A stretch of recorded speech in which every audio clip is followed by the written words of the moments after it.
Добрый вечер, телезрители. Итак, самые значимые моменты в спорте за последние пару дней.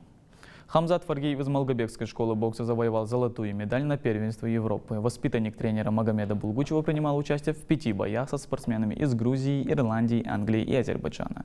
В решающей встрече он вышел на ринг против боксера из Болгарии. По итогу спортсмен смог одолеть всех соперников.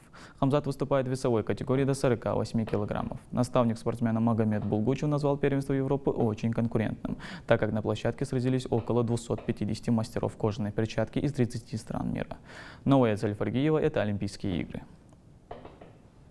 В Ингушетии завершается установка мини-футбольных полей и воркаут-площадок в школах. В 6 общеобразовательных учреждениях республики совсем скоро появятся новые спортивные объекты. Это стало возможным благодаря реализации федерального проекта «Успех каждого ребенка» и национального проекта образования.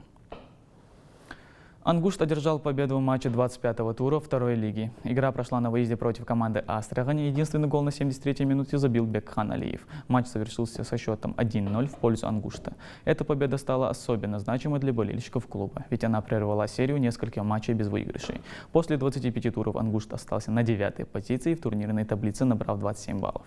Следующий матч назрановцы проведут 17 августа на своем поле. Соперником станет краснодарская команда «Кубань Холдинг», которая находится в нижней части таблицы. Встреча обещает быть напряженной и интересной. Болельщики с нетерпением ждут матча. Спортивные школы Роснефти Динал провели городской турнир по настольному теннису в Малгобеке, приуроченный ко Дню физкультурника. В соревнованиях участвовали юные спортсмены от 13 до 18 лет. Мероприятие было направлено на популяризацию здорового образа жизни и развитию спорта. Представители администрации города отметили, что такие турниры – это праздник для любителей спорта и возможность для участников показать свои физические способности.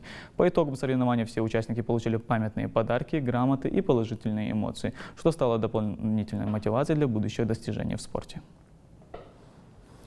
Ингушский боец смешанного единоборств Хамзат Сакалов проведет свой следующий поединок 31 августа на турнире НФЛ. Бойцовский вечер состоится во дворце спорта Магаз имени Бердыевлаева. И со главным бою вечера против нашего спортсмена в рейдж выйдет иранский боец Али Хайбати. Пожелаем удачи Хамзату.